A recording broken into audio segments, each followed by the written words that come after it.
بسم الله. حضرات السادة أعضاء الجمعية العامة للأمم المتحدة، أحييكم باسم الاتحاد الأفريقي. In the name of the African Union, I would like to greet the members of the General Assembly of the United Nations, and I hope that this meeting will be among the most historic in the history of the world. In the name of the General Assembly, at its 64th session, presided over by Libya of the African Union, of 1,000 traditional African kingdoms, and in my own name, I would like to take this opportunity as President of the African Union to congratulate our son Obama, because he is attending the General Assembly and we welcome him as his country is hosting this meeting.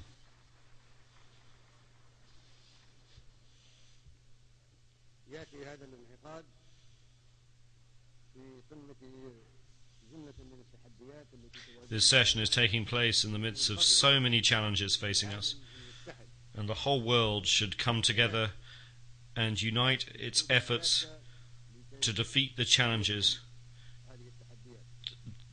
that are our principal common enemy.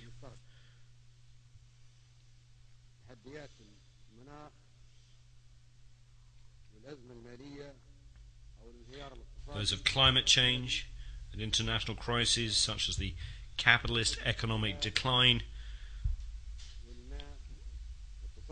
the food and water crises, desertification, terrorism, immigration, piracy, man-made and natural epidemics, and nuclear proliferation.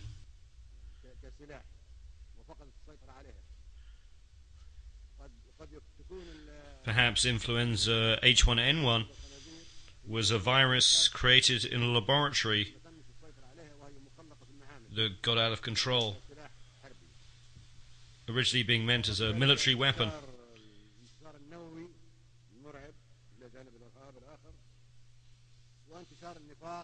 Such challenges also include hypocrisy, poverty, fear, materialism, and immorality.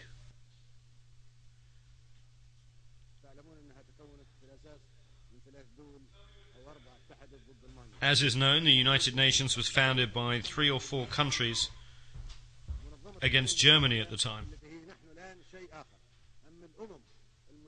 The United Nations was formed by the nations that joined together against Germany in the Second World War.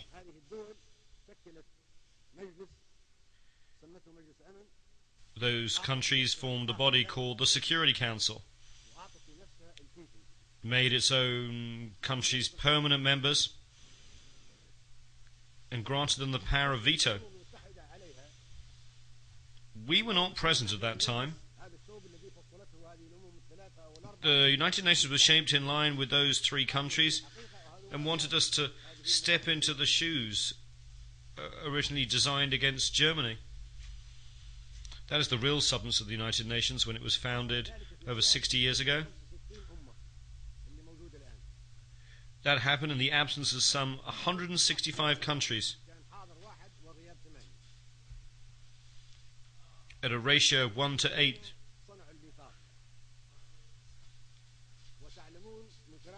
That is, 1 was present and 8 were absent. They created the Charter, of which I have a copy. If one reads the Charter of the United Nations, one finds that the preamble of the Charter differs from its articles. How did it come into existence? All those who attended a San Francisco conference in 1945 participated in creating the preamble, but they left the articles and internal rules of the procedures of the so-called Security Council to experts, specialists and interested countries which were those countries that had established the Security Council and united against Germany. The preamble is very appealing and no one objects to it, but all the provisions that follow it completely contradict the preamble. We reject such provisions and we will never uphold them. They ended with the Second World War.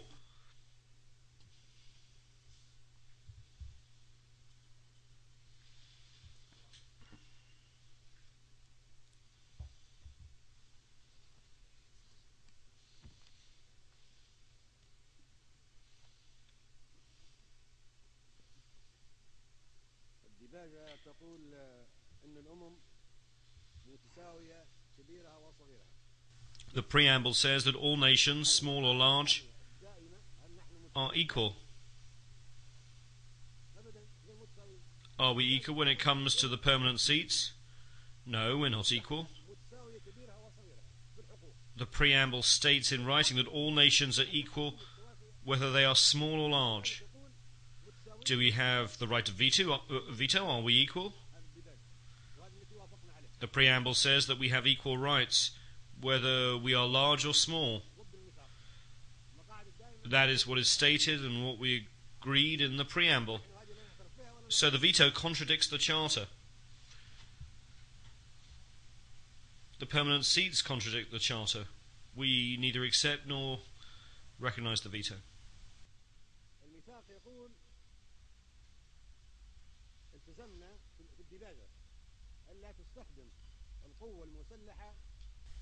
The preamble of the Charter states that armed force shall not be used save in the common interest.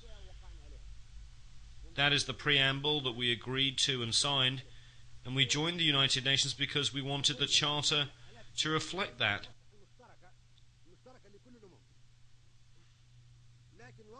It says that armed force shall only be used in the common interest of all nations.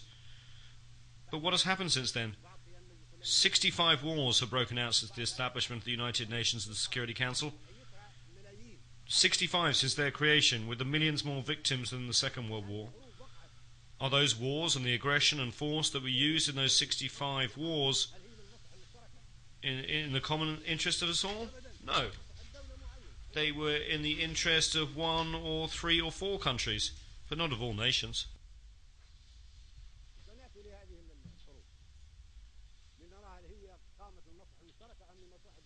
We will talk about whether those wars were in the interests of one country or of all nations.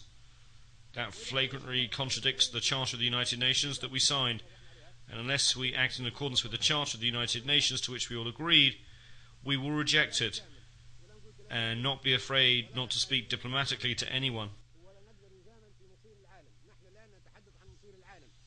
Now we are talking about the future of the United Nations. There should be no hypocrisy or diplomacy.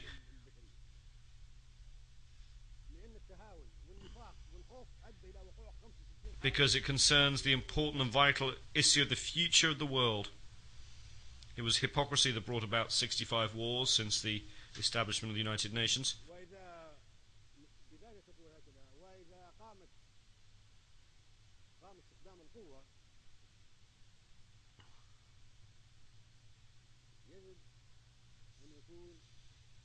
The preamble also states that if armed force is used, it must be a United Nations force.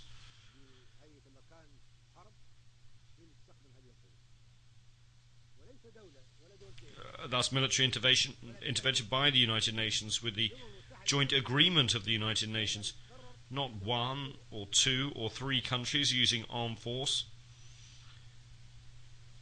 The entire United Nations will decide to go to war to maintain international peace and security.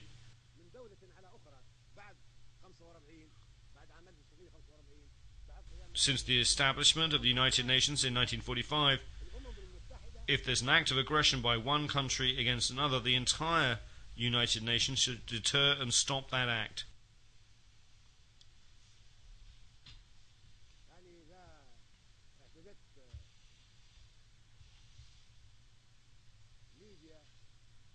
If a country, Libya for instance, were to exhibit aggression against France, then the entire organization would respond because France is a sovereign state. member of the United Nations, and we all share the collective responsibility to protect the sovereignty of all nations. However, 65 aggressive wars have taken place without any United Nations action to prevent them.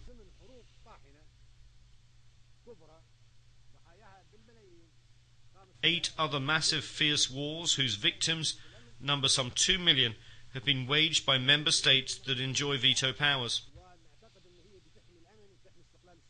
Those countries would have us believe they seek to maintain the sovereignty and independence of peoples and to use aggressive force against peoples.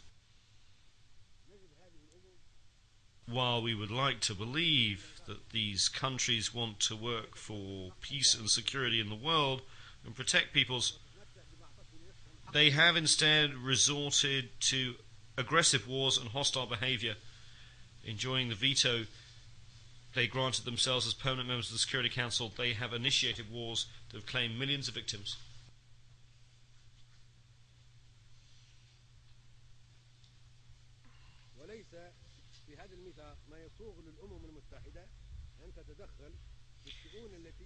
The principle of non-interference in the internal affairs of states is enshrined in the Charter of the United Nations. No country, therefore, has the right to interfere in the affairs of any government, be it democratic or dictatorial.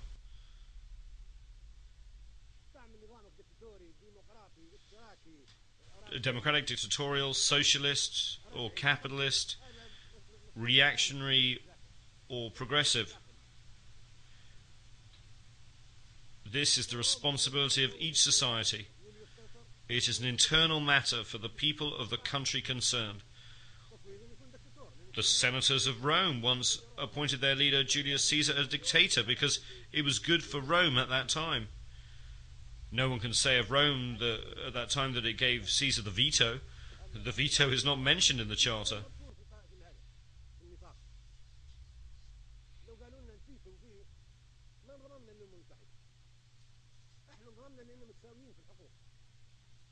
We joined the United Nations because we thought we were equals, only to find that one country can object to all the decisions we make.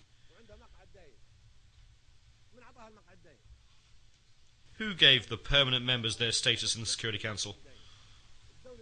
4 of them granted this status to themselves.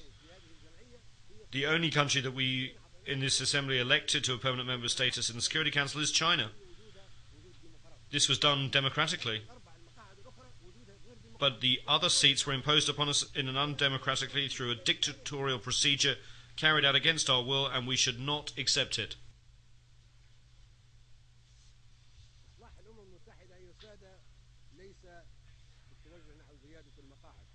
The Security Council reform we need is not an increase in the number of members, which would only make things worse.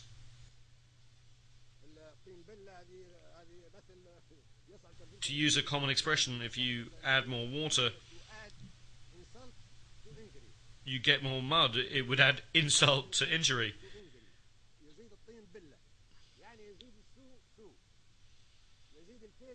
It would make things worse simply by adding more large countries to those that already enjoy membership of the Council.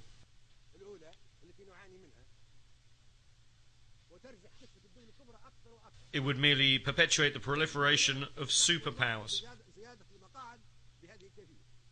We therefore reject the addition of any more permanent seats. The solution is not to have more permanent seats, which would be very dangerous. Adding more superpowers would crush the peoples of small, vulnerable, and third world countries, which are coming together in what has been called the Group of 100. 100 small countries banding together in a forum that one member has called the Forum of Small States.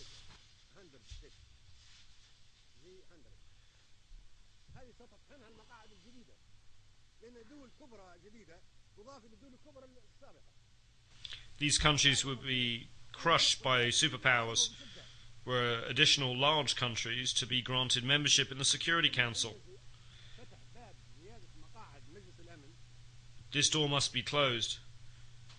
We reject it strongly and categorically.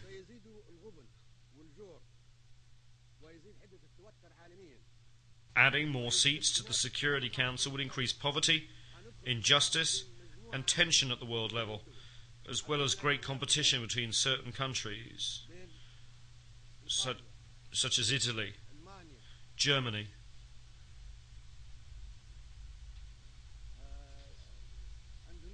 Indonesia, India, Pakistan, the Philippines, Japan, Brazil, Nigeria, Argentina, Algeria, Libya, Egypt, the Democratic Republic of the Congo, South Africa, Tanzania, Turkey, Iran, Ukraine and Greece. All these countries would seek a seat on the Security Council, making its membership almost as large as that of the General Assembly, and resulting in an impractical competition. What solution can there be? The solution is for the General Assembly to adopt a binding resolution under the leadership of Mr. Trekkie based on the majority will of the Assembly members and taking into account the consideration of no other body.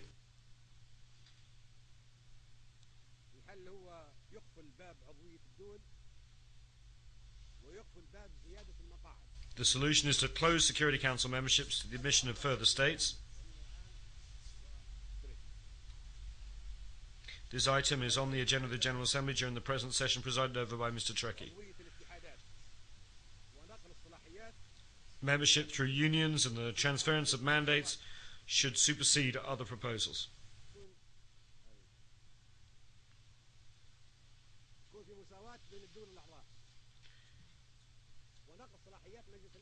We should focus on the achievement of democracy based on the equality of member states.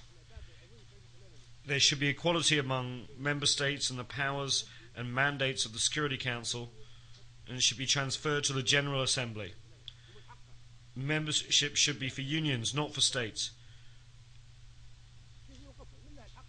Increasing the number of member states would give the right to all countries to a seat, in accordance with the spirit of the preamble of the Charter. No country could deny a seat to the Council to Italy, for instance, if a seat was given to Germany. For the sake of argument, Italy might say that Germany was an aggressive country and was defeated in the Second World War.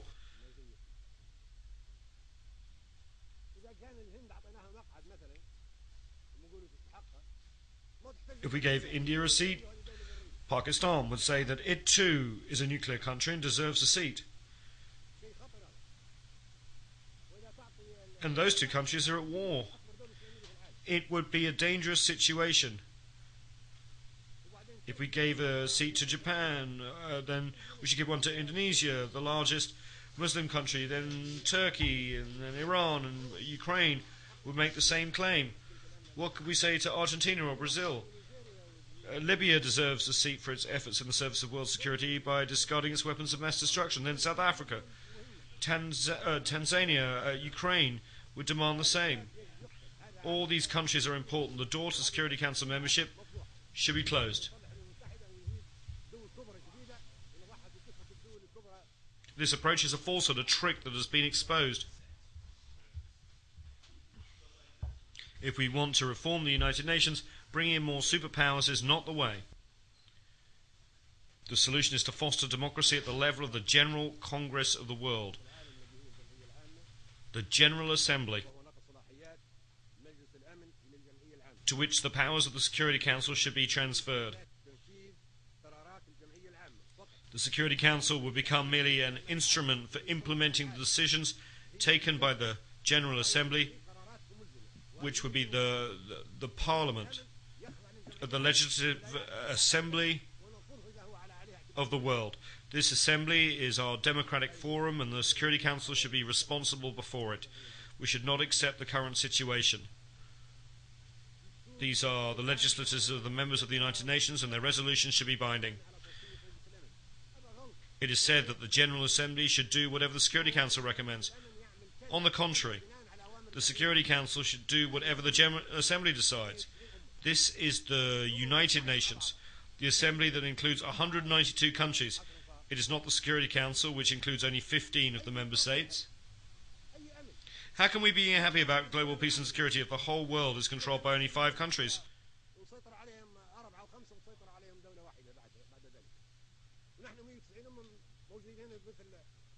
We are 192 nations and countries, and we are like Speaker's Corner in London's Hyde Park.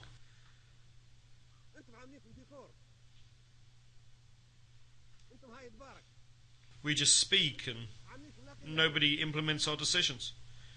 We're a mere decoration without any real substance. We are Speaker's Corner, no more, no less.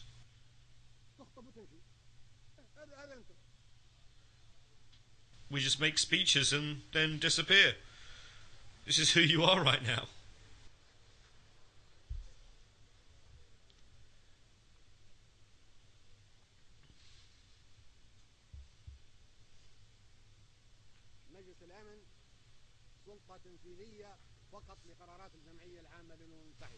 Once the Security Council becomes only an executive body for resolutions adopted by the General Assembly, there will be no competition for membership of the Council.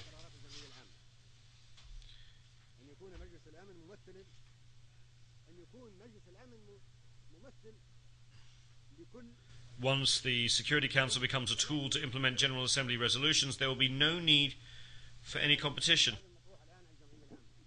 The Security Council should quite simply represent all nations in accordance with the proposals submitted to the General Assembly. There would be permanent seats on the Security Council for all unions and groups of countries.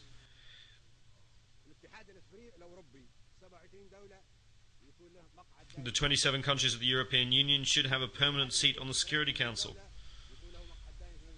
The countries of the African Union should have a permanent seat on the Security Council. The Latin American and ASEAN countries should have permanent seats. The Russian Federation and the United States of America are already permanent members of the Security Council.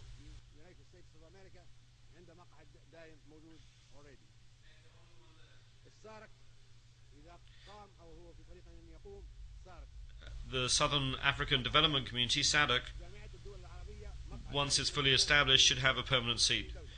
The 22 countries of the Arab League should have a permanent seat. The 57 countries of the Islamic Conference should have a permanent seat. The 118 countries of the non-aligned movement should have a permanent seat.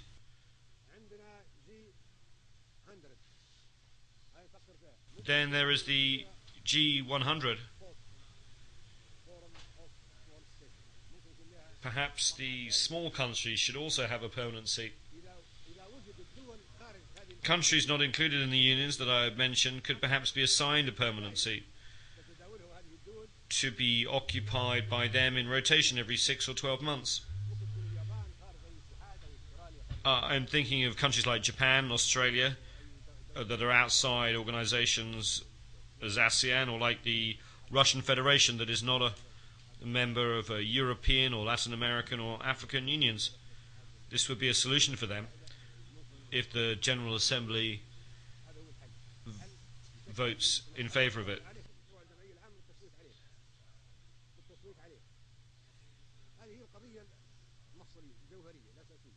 The issue is a vitally important one.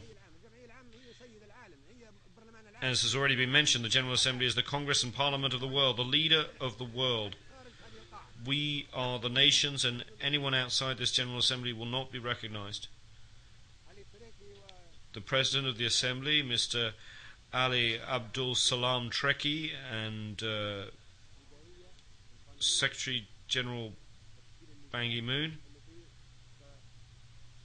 will produce a legal draft and set up the necessary committees to submit this proposal to a vote. That from now on, the Security Council will be made up of unions of nations. In this way we will have justice and democracy, and we will no longer have a Security Council consisting of countries which have been chosen because they have nuclear weapons, large economies, or advanced technology. That is terrorism.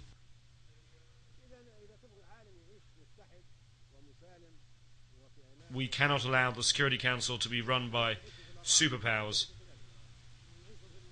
That is terrorism in itself. If we want a world that is united, safe and peaceful, this is what we should do. If we want to remain in a world at war, that is up to you. We will continue to have conflict and to fight until doomsday or the end of the world. All Security Council members should have the right to exercise the veto,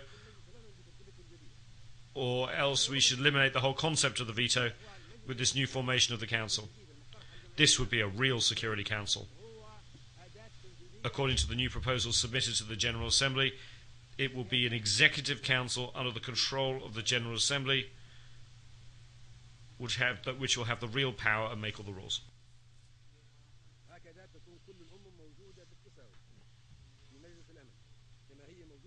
In this way, all countries will be on an equal footing in the Security Council, just as they are in the General Assembly.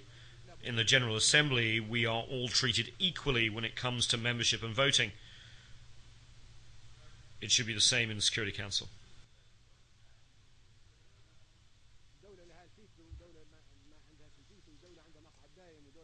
Currently, one country has a veto, another country does not have a veto. One country has a permanent seat, another country does not have a permanent seat. We should not accept this, nor should we accept any resolution adopted by the Security Council in its current composition. We are under trusteeship. We were colonized, and now we were independent.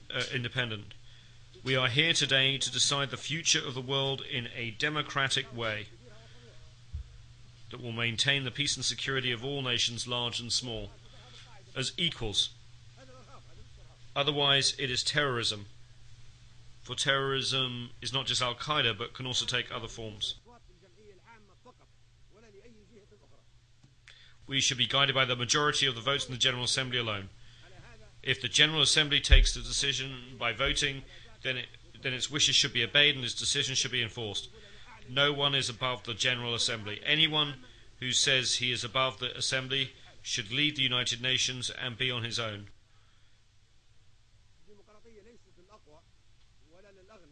Democracy is not just for the rich or most powerful or those who practice terrorism. All nations should be and should be seen to be on an equal footing.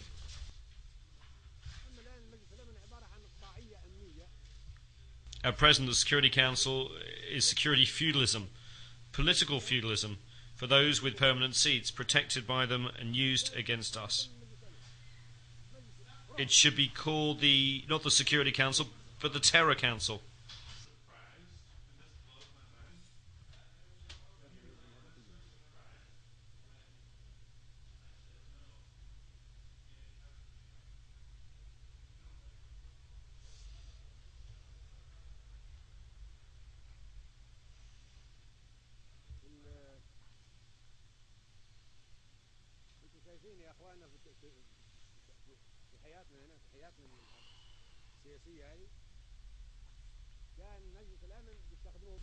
In our political life, if they need to use the Security Council against us, they turn to the Security Council.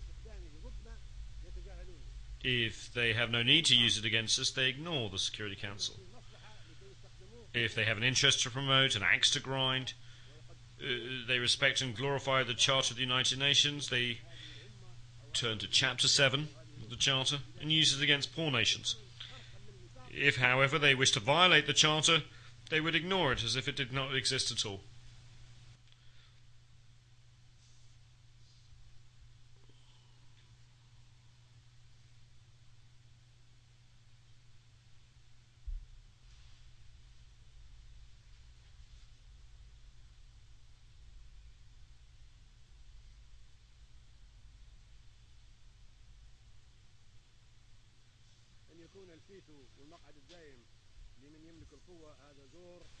If the veto of the permanent members of the Security Council is given to those who have the power, this is injustice and terrorism and should not be tolerated by us.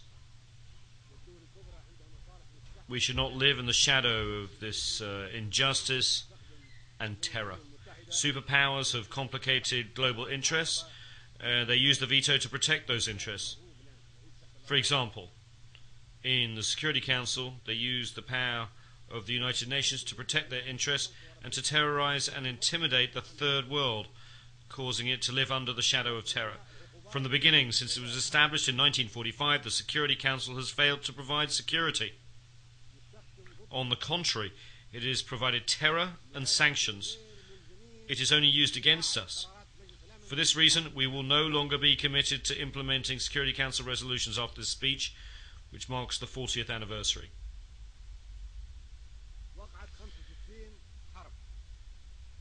65 wars have broken out, either fighting among small countries or wars of aggression waged against us by superpowers. The Security Council, in clear violation of the Charter of the United Nations,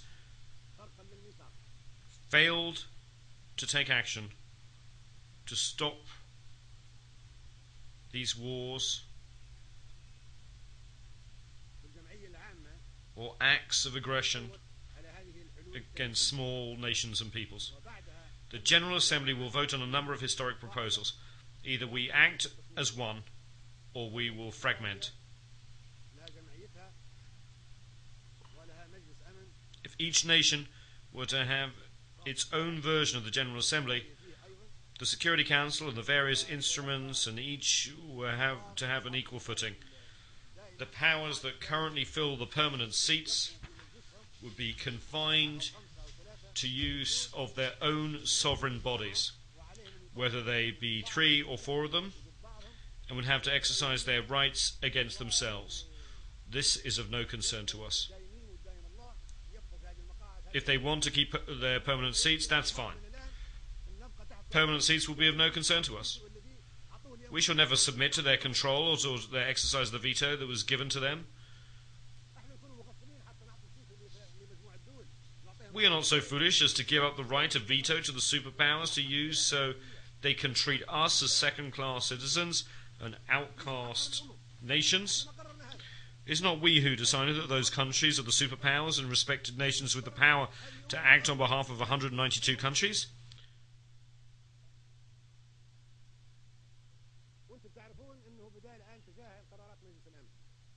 You should be fully aware that we are ignoring the Security Council resolutions because those resolutions are used solely against us and not against the superpowers, which have the permanent seats and the right of veto.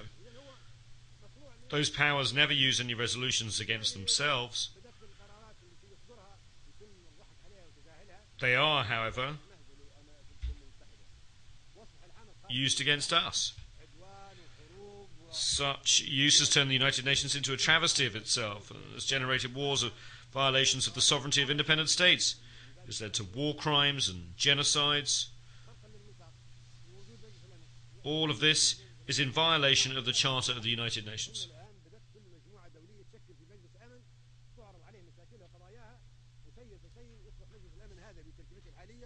Since no one pays attention to the Security Council of the United Nations, each country and community has established its own Security Council, and the Security Council here has become isolated.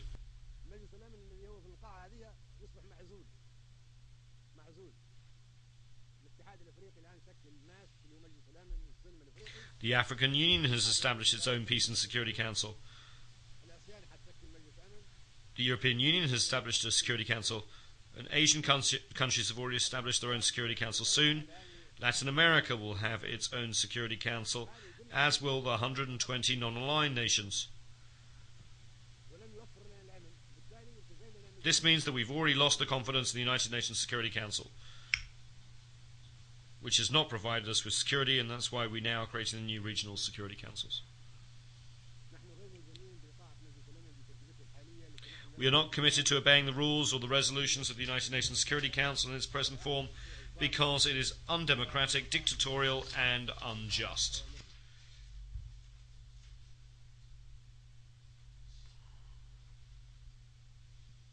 No one can force us to join the Security Council or to obey or comply with the resolutions or orders given by the Security Council in its present composition.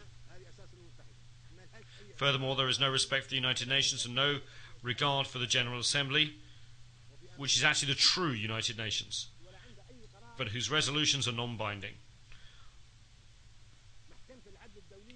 The decisions of the International Court of Justice, the international judicial body, take aim only at small countries and third world nations. Powerful countries escape the notice of the court, or, if judicial decisions are taken against these powerful countries, they are not enforced.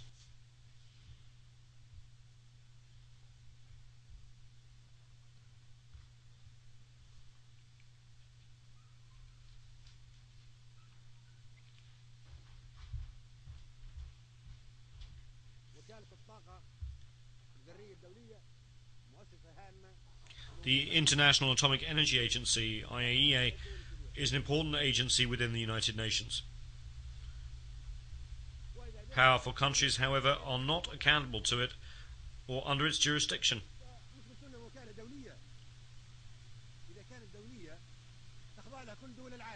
We have discovered that the IAEA is only used against us. We are told that it's an international organization, but if that's the case, then all the countries of the world should be under its jurisdiction. If it's not truly international, then right after this speech, we should no longer accept it and should close it down. Mr. Trekkie, in his capacity as President of the General Assembly, should talk to the Director General of the IAEA, Mr. Al-Baradei, and should ask him if he is prepared to verify nuclear energy storage in all countries and inspect all suspected increases. If he says yes, then we accept the agency's jurisdiction. But if he says that he cannot go into certain countries that have nuclear power and he does not have any jurisdiction over them, then we should close the agency down and not submit to its jurisdiction. For your information, I called Mr. El-Baradei when we had the problem of the Libyan nuclear bomb. I called Mr. El-Baradei and asked him if the agreements by the superpowers to reduce nuclear supplies were subject to agency control and under inspection, and whether he was aware of any increases in their activity. He told me that he was not in a position to ask the superpowers to be inspected. So is the agency only inspecting us? If so, it does not qualify as an international organization since it is selective, just like the Security Council and the International Court of Justice. This is not equitable, nor is the United Nations. We totally reject this situation.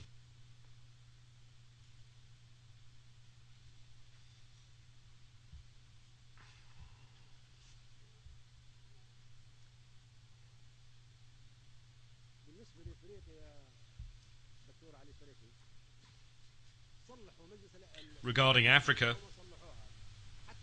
Mr. President, whether the United Nations is reformed or not, but even before a vote is taken on any proposals of a historic nature, Africa should be given a permanent seat on the Security Council now, having already waited too long. Leaving aside United Nations reform, we can certainly say that Africa was colonized, isolated and persecuted, and its rights usurped. Its people were enslaved and treated like animals, and its territory was colonized and placed under trusteeship. The countries of the African Union deserve a permanent seat. This is a debt from the past that has to be paid and has nothing to do with the United Nations reform. It's a priority matter and is high on the agenda of the General Assembly. No one can say that the African Union does not deserve a permanent seat. Who can argue with that proposal?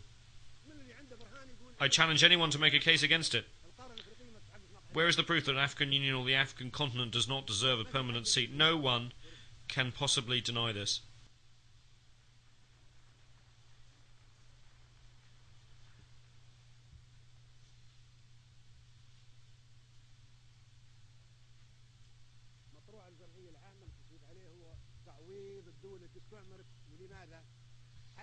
Another matter that should be voted on in the General Assembly is that of compensation for countries that were colonized so as to prevent the colonization of a continent, the usurpation of its rights and the pillaging of its wealth from happening again. Why are Africans going to Europe? Why are the Asians going to Europe? Why are Latin Americans going to Europe? It is because Europe colonized those peoples and stole the material and human resources of Africa, Asia and Latin America, the oil, the minerals, the uranium, the gold, the diamonds, the fruit, the vegetables, the livestock and the people, and use them. Now, new generations of Asians, Latin Americans and Africans are seeking to reclaim that stolen wealth, as they have the right to do so. At the Libyan border, I recently stopped 1,000 African migrants headed for Europe. I asked them why were they going there. They told me it was to take back their stolen wealth, that they would not be leaving otherwise. Who can restore the wealth that was taken from us? If you decide to restore all this wealth, there will be no more immigration from the Philippines, Latin America, Mauritius, and India.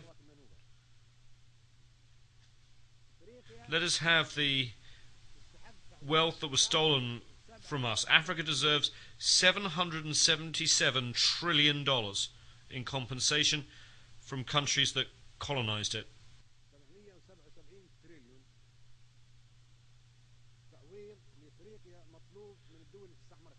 Africans will demand that amount. If you do not give it to them, they will go to where you have taken those trillions of dollars. They have the right to do so. They have to follow that money and bring it back again. Why is there no Libyan immigration to Italy, even though Libya is so close by? Italy owed compensation to the Libyan people. It accepted the fact and signed an agreement with Libya, which is adopted by both the Italian and the Libyan parliaments. Italy admitted that its colonization of Libya was wrong and should never be repeated, and promised not to attack the Libyan people by land, air or sea. Italy also agreed to provide Libya with $250 million a year in compensation over the next 20 years, and to build a hospital for the Libyans maimed as a result of the mines planted in Libyan territory during the Second World War.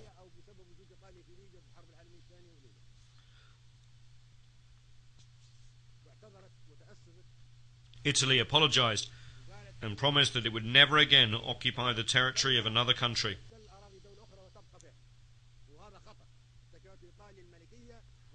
Italy, which was a kingdom during the fascist regime, has made rich contributions to civilization, should be commended for this achievement, together with Prime Minister Berlusconi and his predecessor, who made their own contributions in that regard.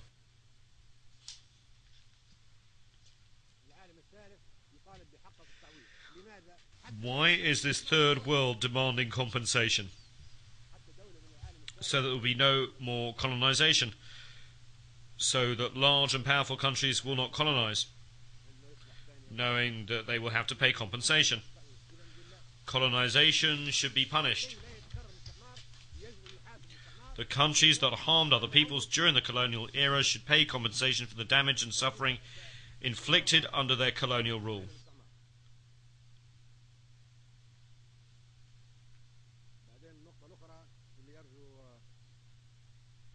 There's another point that I would like to make.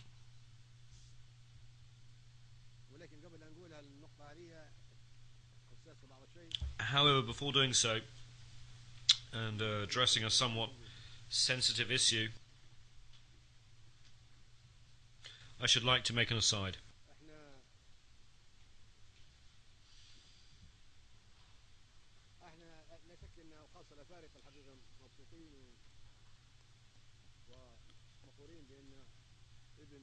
We Africans are happy and proud indeed. The son of Africa is now President of the United States of America. That is a historic event. Now, in a country where blacks once could not mingle with whites, in cafes or restaurants, or sit next to them on a bus, the American people have elected as their president a young black man, Mr. Obama, of Kenyan heritage. That is a wonderful thing, and we are proud. It marks the beginning of a change. However, as far as I am concerned, Obama is a temporary relief for the next 4 or 8 years. I am afraid that we may then go back to square one. No one can guarantee how America will be governed after Obama.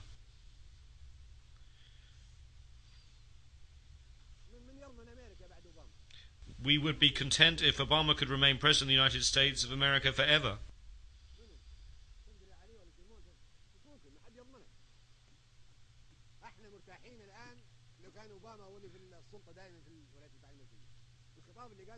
The statement that he just made shows that it's completely different from any American president that we have seen.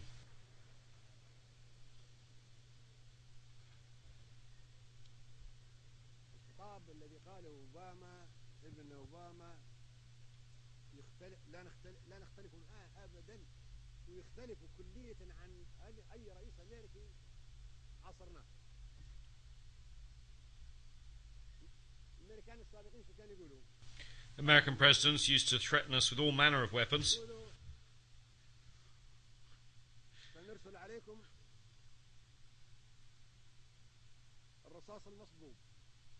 saying that they would send us Desert Storm, grapes of wrath, rolling thunder, and poisonous roses for Libyan children.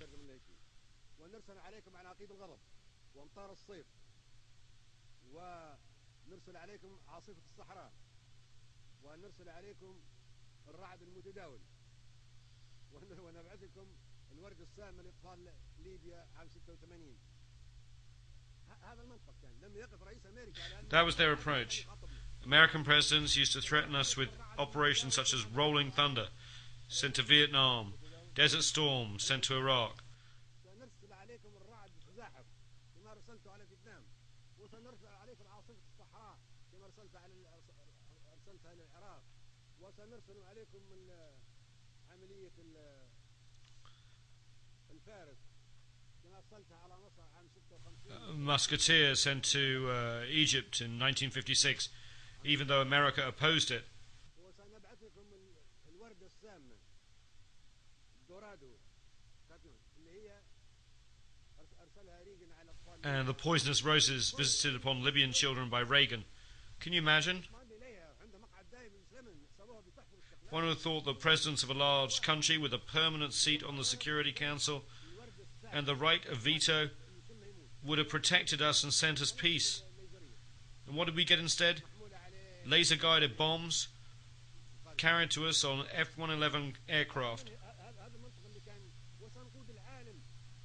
This was their approach.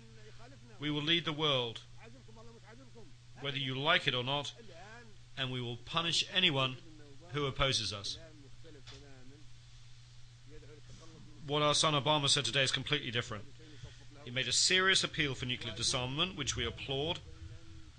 He also said that America alone could not solve the problems facing us, and that the entire world should come together to do so.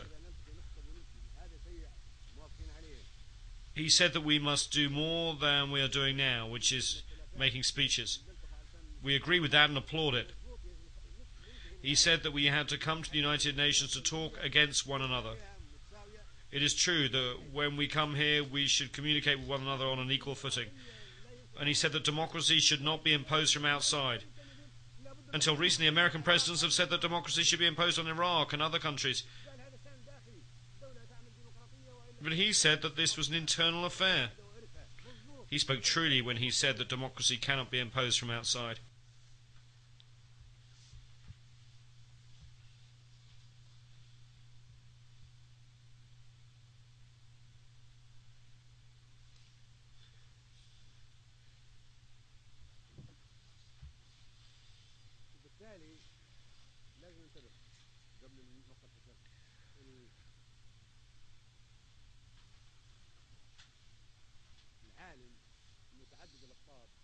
So we have to be cautious.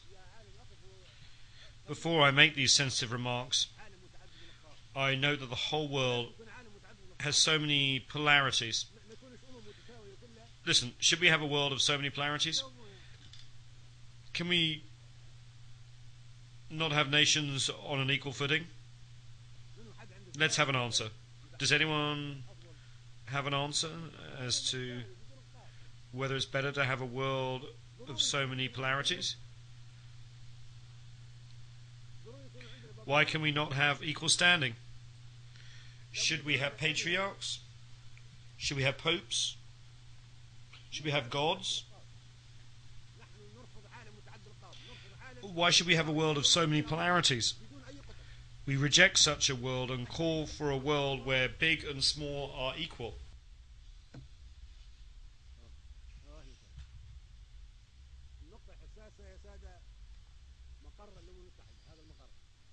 The other sensitive point is the headquarters of the United Nations. Can I have your attention, please?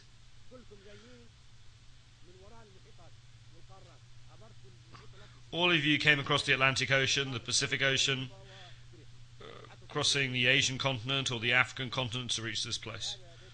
Why? Is this Jerusalem? Is this the Vatican? Is this Mecca?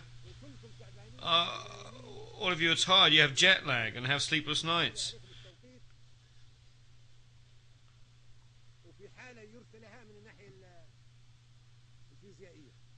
You're very tired, very low physically.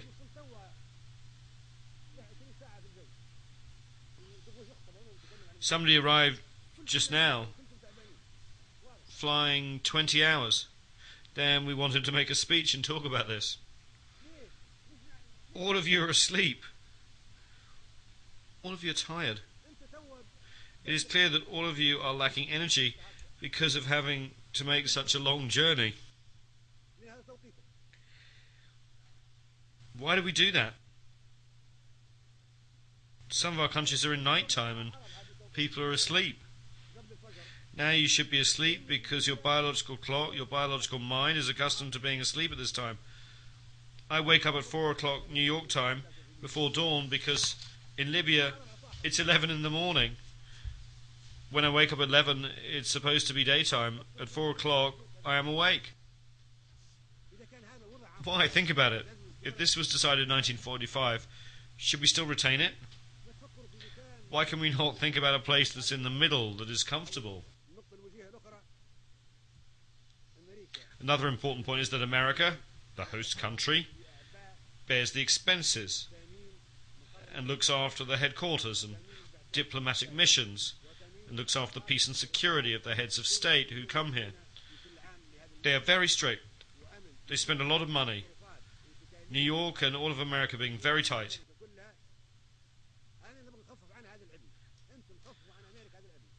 I want to relieve America of this hardship. We should thank America. We should say to America, thank you for all the trouble that you've taken on yourself. We say thank you, America. We want to help reassure America and New York and keep them calm. They should not have the responsibility of looking after security.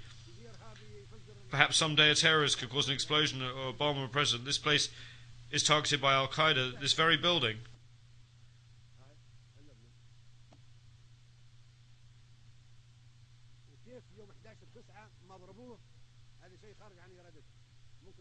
Why was it not hit on September 11th? It was beyond their power. The next target would be this place. I'm not saying this in an offhand manner. We have tens of members of Al-Qaeda detained in Libyan prisons. Their confessions are very scary. That makes America live under tension. One never knows what will happen. Perhaps America or this place would be targeted again by a rocket. Perhaps tens of heads of state will die. What we want to relieve America from this worry, we should take the place to where it is not targeted. Now, after 50 years, the United Nations headquarters should be taken to another part of the hemisphere. Another 50 years in the Western Hemisphere. For the next 50 years, it should be in the Eastern Hemisphere or in the Middle Hemisphere by rotation. Now, with 64 years, we have an extra 14 years over the 50, so the headquarters should be moved to somewhere else. This is not an insult to America, it's a service to America. We should thank America. This was possible in 1945, and we should not accept it now, of course. this should be put on the vote of the General Assembly.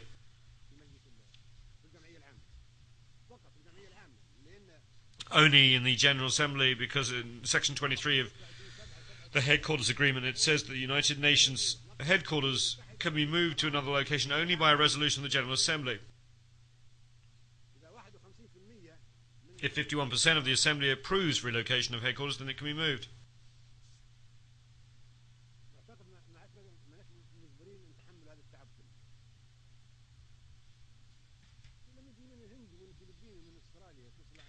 America has the right to make its security tight because it's targeted by terrorists and by Al-Qaeda.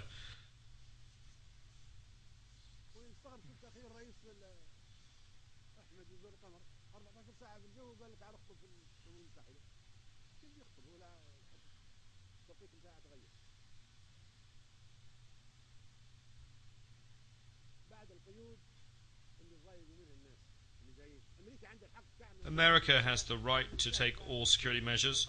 We're not blaming America for that. However, we do not tolerate these measures. We do not come to New York and be subjected to all these measures.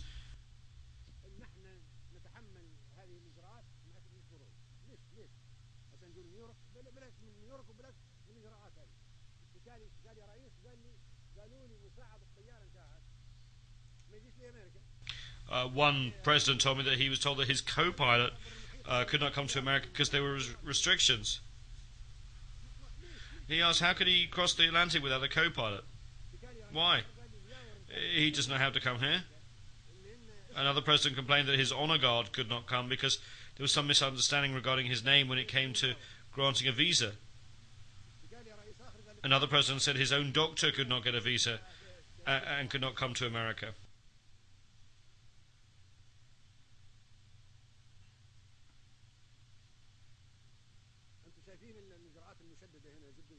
The security measures are very strict. If a country has any problems with America, they will set up restrictions on the movement of member delegations, as if one is in Guantanamo.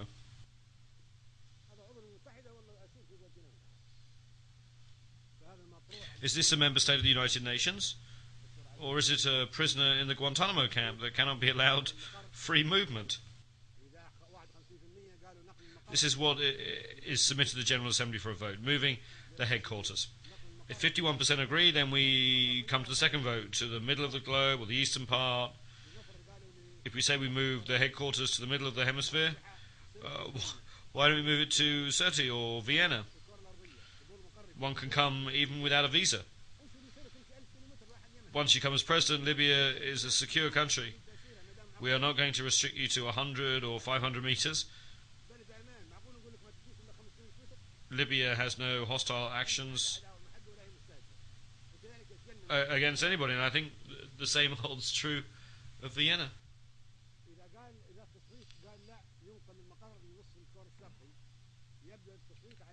If the vote says we should move headquarters to the eastern part, then it will be Delhi or Beijing, the capital of China or the capital of India. That's logical, my brothers. I do not think there will be any objection to that. Then you will thank me for this proposal, for eliminating the suffering and trouble of flying 14, 15 or 20 hours to come here. No one can blame America or say that America will reduce its contributions to the United Nations. No one should have that bad a thought. America, I'm sure, is committed to its international obligations. America will not be angry. It will thank you for alleviating its hardship, for taking on all the hardship and all the restrictions, even though this place is targeted by terrorists.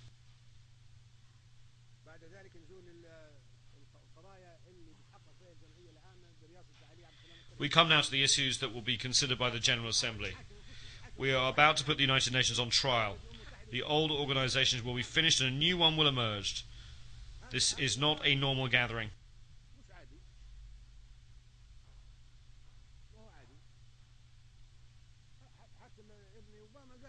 Even son Obama said that this is not a normal gathering. It is a historic meeting. The wars that took place after the establishment of the United Nations, why did they occur?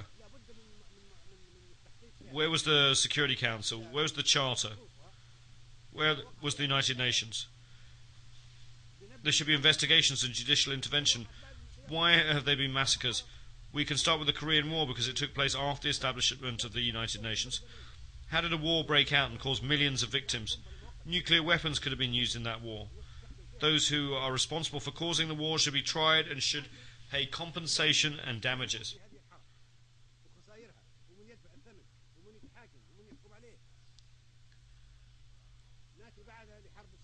Then we come to the Suez Canal War of 1956. That file should be opened wide. 3 countries with permanent seats on the Security Council and with the right of veto in the Council attacked a member state of this General Assembly. A country that was a sovereign state, Egypt, was attacked. Its army was destroyed. Thousands of Egyptians were killed and many Egyptian towns and entities were destroyed, all because Egypt wanted to nationalise the Suez Canal. How could such a thing have happened during an era of United Nations and the Charter? How is it possible to guarantee that such a thing will not be repeated unless we make amends for past wrongs? Those were dangerous events, and the Suez Canal and Korean War files should be reopened. Next we come to the Vietnam War. There were 3 million victims of that war. During 12 days, more bombs were dropped than during 4 years of the Second World War.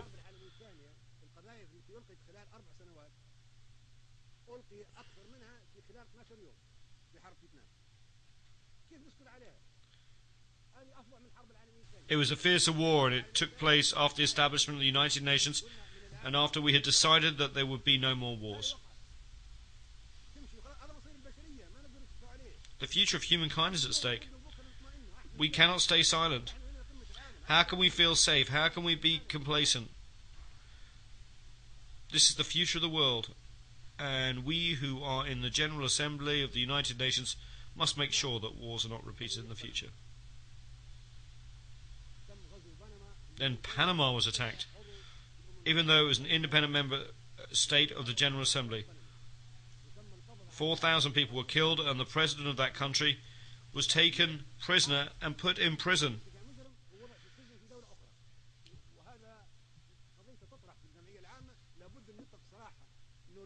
Noriega should be released. We should open that file. How can we entitle a country that is a United Nations member state to wage war against another country, capture its president, treat him as a criminal and put him in prison? Who would accept that?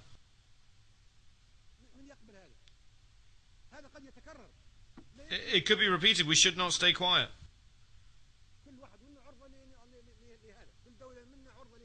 We should have an investigation. Any one of us member states could face the same situation, especially if such aggression is by a member state with a permanent seat on the Security Council and with responsibility to maintain peace and security worldwide. Then there is the war in Grenada. The country was invaded even though it was a member state. It was attacked by 5,000 warships, 7,000 troops and dozens of military aircraft. It is the smallest country in the world. This occurred after the establishment of the United Nations, of the Security Council and its veto, and the President of Grenada, Mr. Maurice Bishop, was assassinated. How could that have happened with impunity? It's a tragedy. How can we guarantee that the United Nations is good or not, that a certain country is good or not? Can we be safe or happy about the future or not? Can we trust the Security Council or not? Can we trust the United Nations or not? We must look into and investigate the bombing of Somalia. Somalia is a United Nations member state. It's an independent country under the rule of IDID. We want an investigation. Why did that happen? Who allowed it to happen? Who gave the green light for that country to be attacked? Then there's former Yugoslavia. No country was as peaceful as Yugoslavia, constructed step by step and piece by piece after being destroyed by Hitler.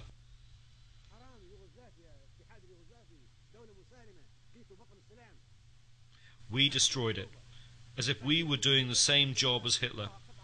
Tito built that peaceful country step by step, brick by brick, and then we arrived and broke it apart from imperialistic and personal interests. How can we be complacent about that? Why can we not be satisfied? If a peaceful country like Yugoslavia faced such a tragedy, the General Assembly should have an investigation and should decide who should be tried before the International Criminal Court. Then we have war in Iraq, the mother of all evils.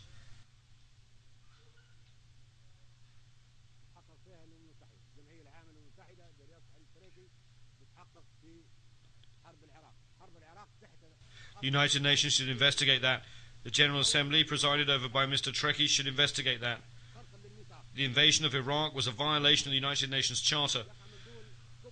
It was done without any justification by the superpowers with permanent seats on the Security Council. Iraq is an independent country and a member state of the General Assembly. How could those countries attack Iraq? As provided for in the Charter, the United Nations should have intervened and stopped the attack.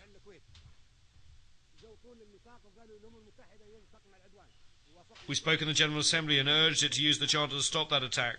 We were against the invasion of Kuwait, and the Arab countries fought Iraq alongside foreign countries in name of the United Nations Charter.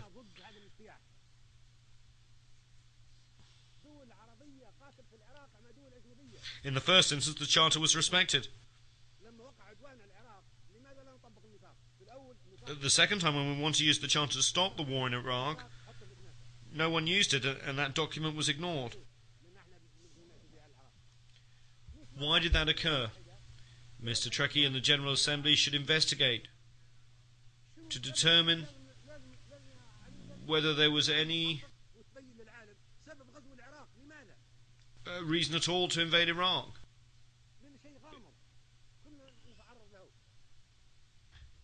Because the reasons for that attack remain mysterious and ambiguous, and we might face the same destiny.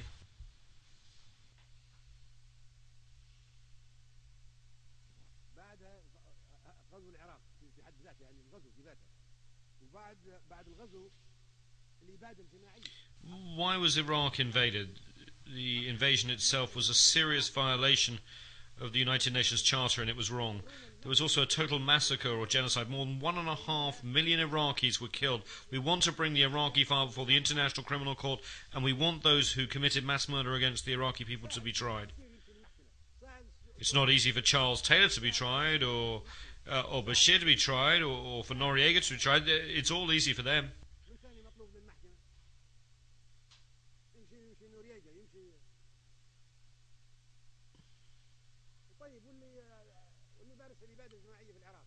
But what about those who have committed mass murder against the Iraqis? They cannot be tried. They cannot go before the ICC. If the court is unable to accommodate us, then we should not accept it. Either it is meant for all of us, large or small, or we should not accept it and should reject it. Anyone who commits a war crime can be tried. But we are not livestock or animals like those that are slaughtered for the Eid. We have the right to live, and we are ready to fight to defend ourselves.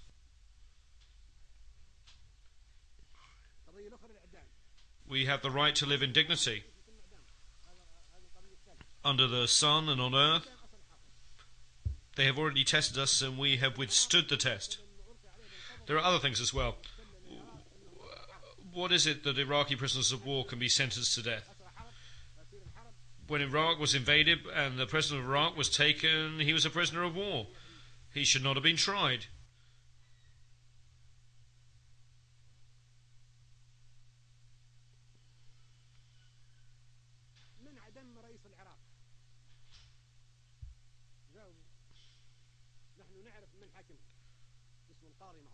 He should not have been hanged. When the war was over, he should have been released. We want to know why a prisoner of war should have been tried. Who sentenced the president of Iraq to death? Is there an answer to that question? We know the identity of a judge who tried him, and those who tied the noose around the president's neck on the day of sacrifice and hanged him. Those people wore masks. How could this have happened in a civilized world? They were prisoners of war of civilized country under international law. How could government ministers and a head of state be sentenced to death and hanged? Were those who tried them lawyers or members of a judicial system? Do you know what people are saying? They are saying that the faces behind the masks were those of the President of the United States and the Prime Minister of the United Kingdom. And it was they who put the President of Iraq to death.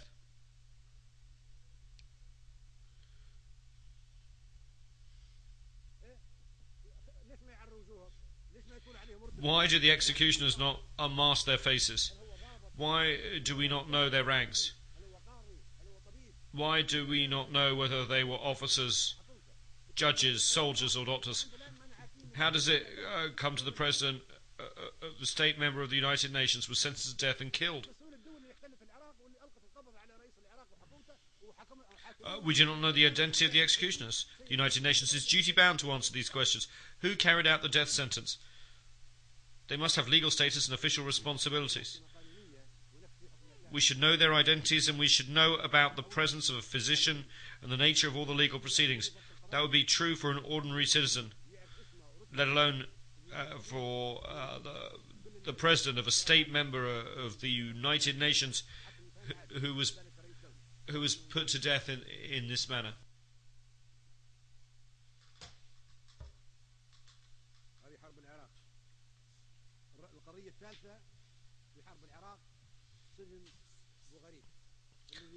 My third point on Iraq relates to Abu Ghraib. This was a disgrace to humankind. I know that the United States authorities would investigate the scanner, but the United Nations must not ignore it either. The General Assembly should investigate this matter.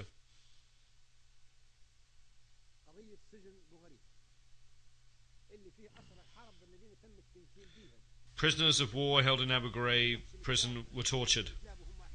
Dogs were set on them. Men were raped.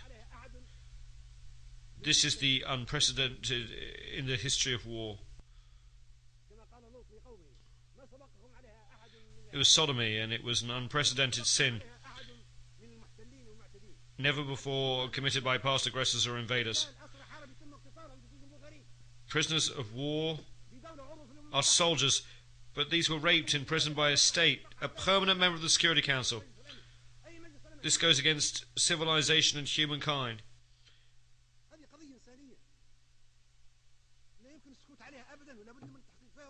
We must not keep silent. We must know the facts. Even today, 250,000 of Iraqi prisoners, men and women alike, remain in Abu Ghraib. They are being maltreated, persecuted and raped. There must be an investigation.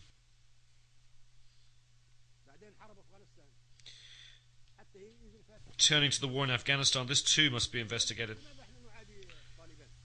Why are we against the Taliban? Why are we against Afghanistan? Who are the Taliban? If the Taliban want a religious state, that's fine. Think of the Vatican. Does the Vatican pose a threat to us? No, it's a religious, very peaceful state. If the Taliban want to create an Islamic emirate, who says that this makes them an enemy? Is anyone claiming that bin Laden is of the Taliban or that he is Afghan? Is bin Laden of the Taliban? No. He is not of the Taliban and he is not an Afghan. Were the terrorists who hit New York of the Taliban? Were they from Afghanistan? They were neither Taliban nor Afghani. Then what was the reason for the wars in Iraq and Afghanistan? If I truly wanted to deceive my American and British friends, I would encourage them to send more troops, and I would encourage them to persist in this bloodbath. But they will never succeed in Iraq or Afghanistan. Look what happened to them in Iraq, which is a desert. It's even worse in mountainous Afghanistan.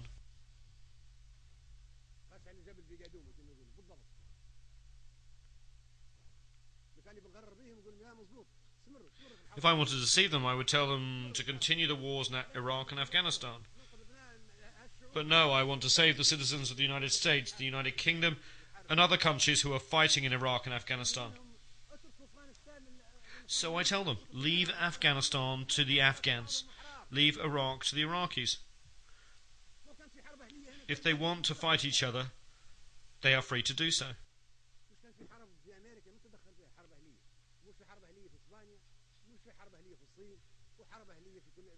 America had its civil war, and no one interfered in it. There were civil wars in Spain, China, and countries all over the world. No place on earth has been free of civil wars. Let there be a civil war in Iraq. If the Iraqis want to have a civil war and fight each other, that's fine. Who says that if the Taliban form a government, they would possess intercontinental missiles of the kind of airplanes that hit New York?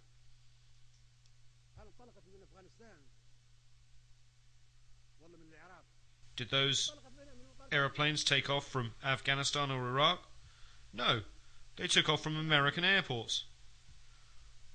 So why is Afghanistan being struck? The terrorists were not Afghans or Taliban or Iraqis. Why are we silent? We must never be war devils. Anyone who does not speak the truth is a silent devil.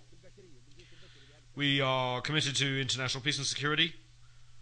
We do not wish to scorn or ridicule humankind. We want to save humanity.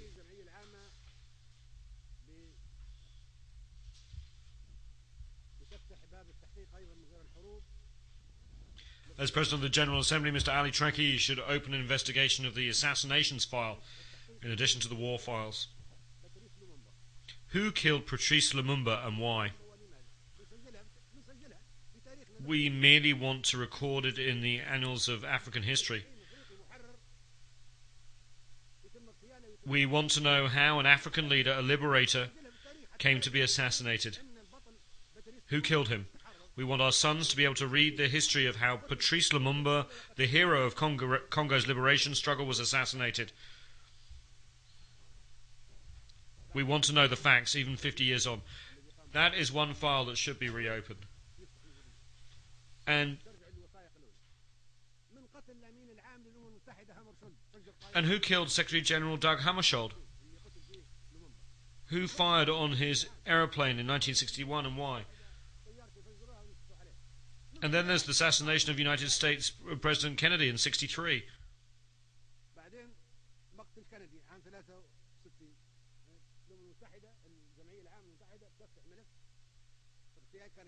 We want to know who killed him and why.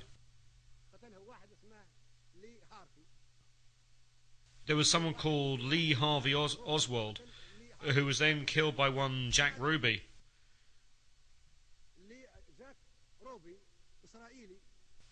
But why did he kill him? Jack Ruby, an Israeli, killed Lee Harvey Oswald, who killed Kennedy.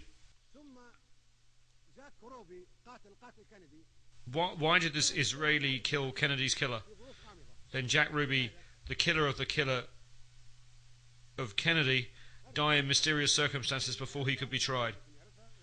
We must open the files.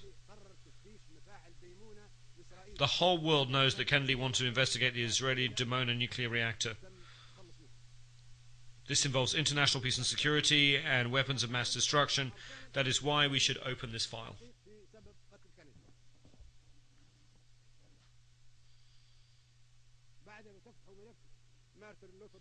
Then there's the assassination of Martin Luther King, the black reverend and human rights activist. His assassination was a plot, and we should know why he was killed and who killed him.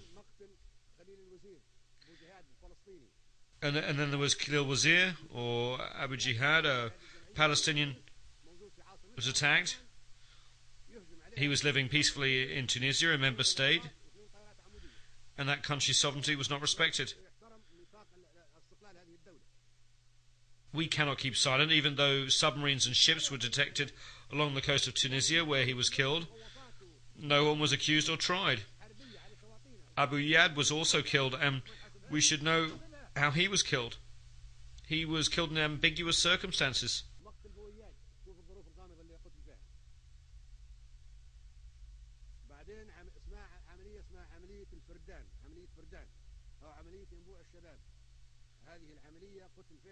In Operation Spring of Youth, Kamal Nasser, a poet, Kamal Adwan and Abu Yusuf al-Najjar, 3 Palestinians, were killed in Lebanon, a country that is free, a sovereign state, member of the General Assembly. They were attacked and killed while sleeping peacefully. We should know who killed them, and he should be tried so that the crimes against humanity are not repeated.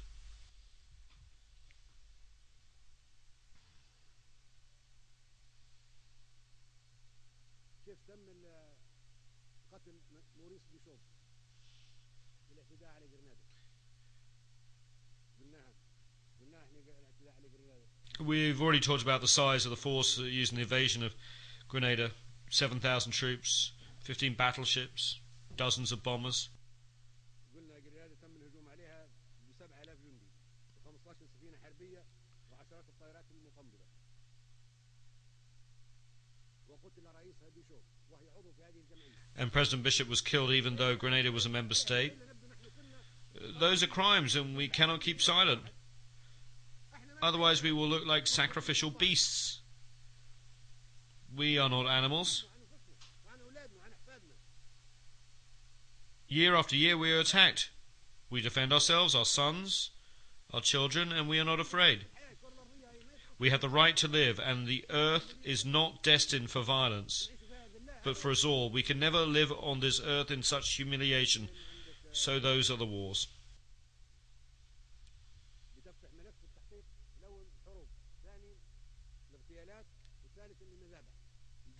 The last files is that of the massacres. In the Sabra and Shatila massacre, 3,000 people were killed. That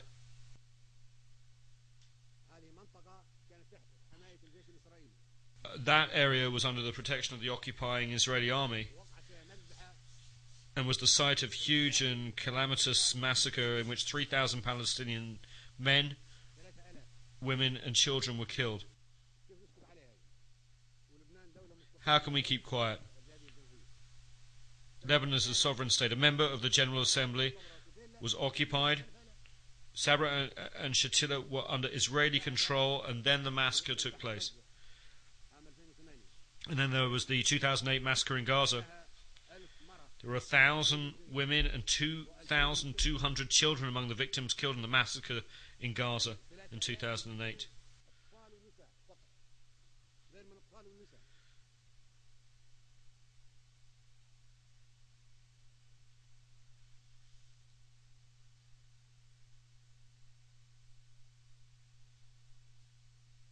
تم تدمير 50 مؤسسة تابعة للأمم المتحدة تبع هذه الجمعية. 60 United Nations facilities and another 30 belonging to non-governmental organizations were damaged. 50 clinics were destroyed. 40 doctors and nurses were killed while carrying out humanitarian activities. This took place in Gaza in December 2008. The perpetrators are still alive, and they should be tried by the International Criminal Court. Should we try only the underdogs, the weak and the poor of the third world countries, and not important and protected figures?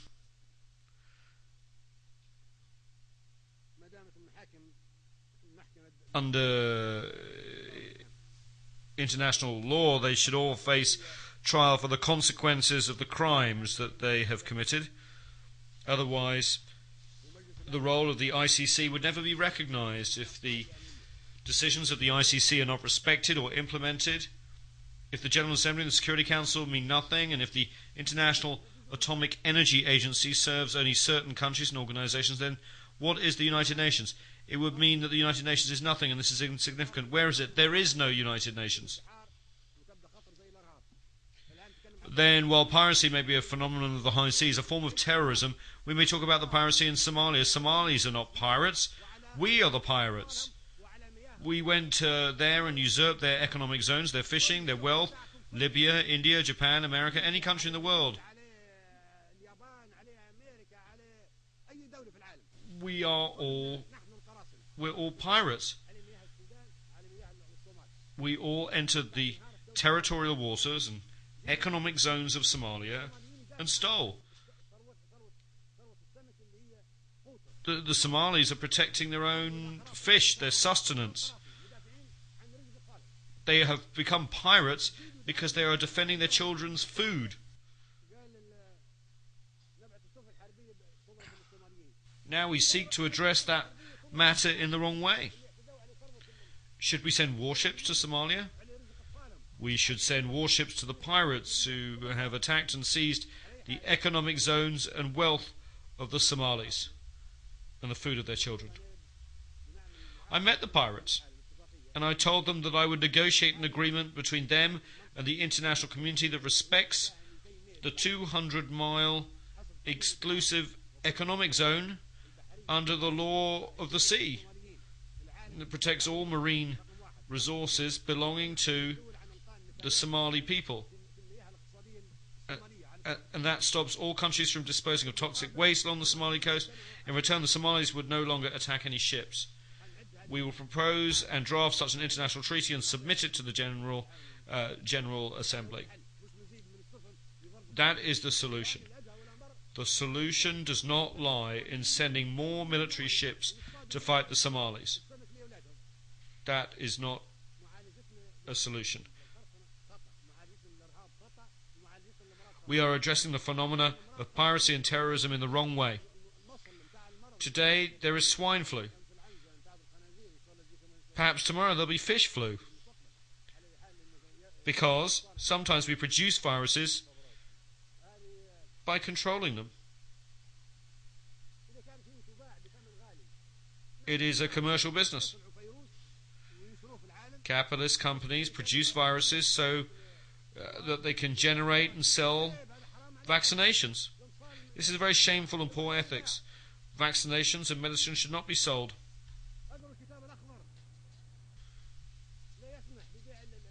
In the Green Book, I maintain that medicines should not be sold or subject to commercialization. Medicines should be free of charge and vaccinations given free to children. But capitalist companies produce the viruses and vaccinations and want to make a profit. Why are they not free of charge? We should give them free of charge, not sell them.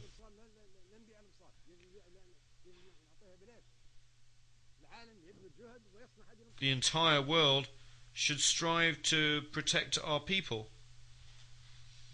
create and manufacture vaccinations, and then give them for free to children and women and not profit by them. All those items are on the agenda of the General Assembly, which has to exercise that duty.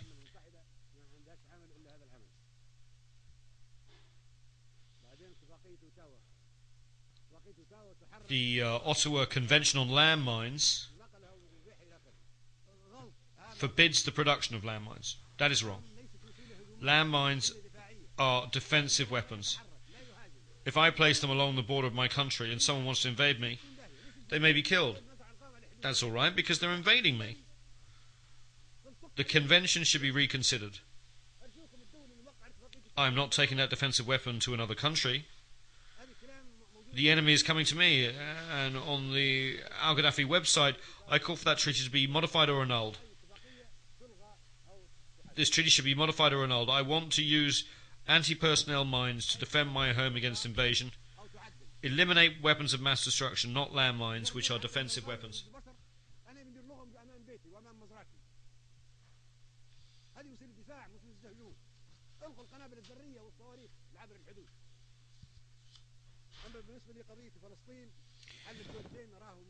With regard to the Palestinian situation, the two-state solution is impossible. It is not practical.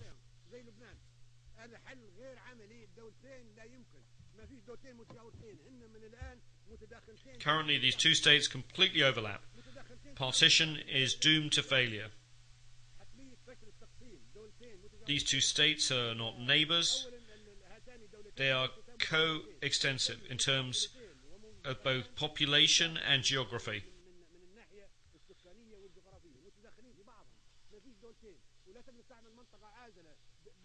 A buffer zone cannot be created between the two states because there are 500,000 Israeli settlers in the West Bank, and 1 million Arab Palestinians in the territory known as Israel. The solution, therefore, is a democratic state without religious fanaticism or ethnicity.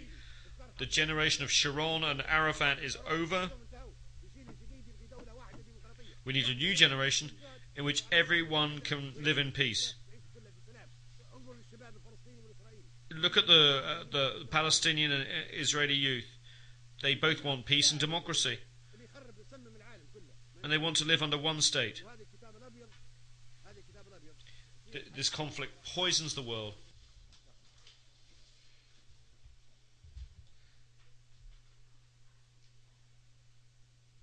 The white book actually has the solution. I hold it here. The solution is retained. Arabs should have no hostility or animosity towards Israel. We are cousins of the same race. We want to live in peace. The refugees should go back.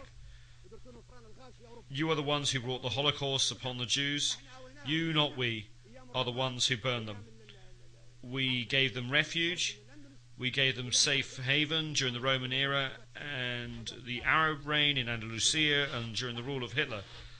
You are the ones who poisoned them. You are the ones who annihilated them. We provided them with protection. You expelled them.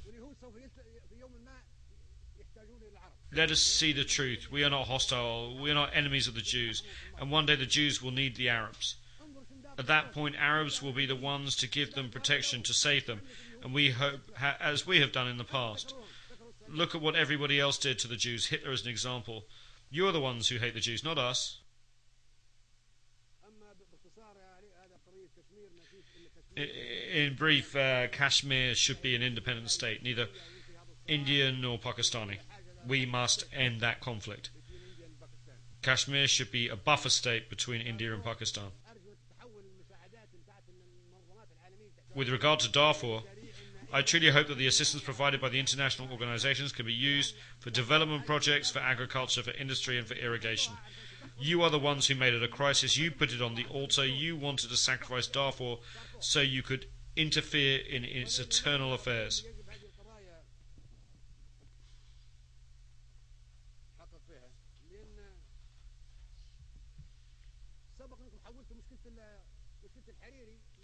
You've turned the Hariri problem into a United Nations problem. You are selling Hariri's corpse.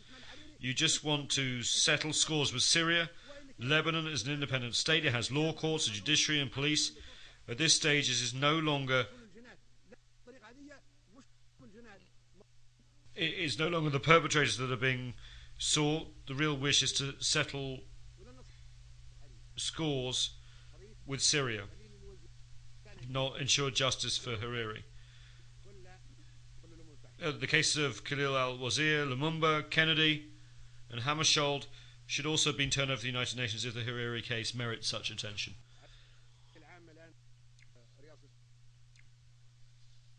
The General Assembly is now under the presidency of Libya. This is our right.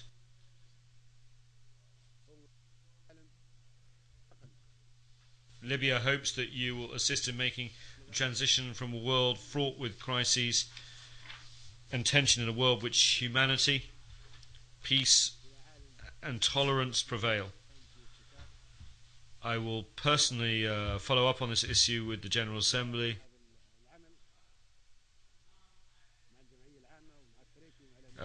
General Assembly and President Trecki and the Secretary General. It is not our habit to compromise when it comes to the destiny of humanity and the struggles of the Third World and the 100 small nations,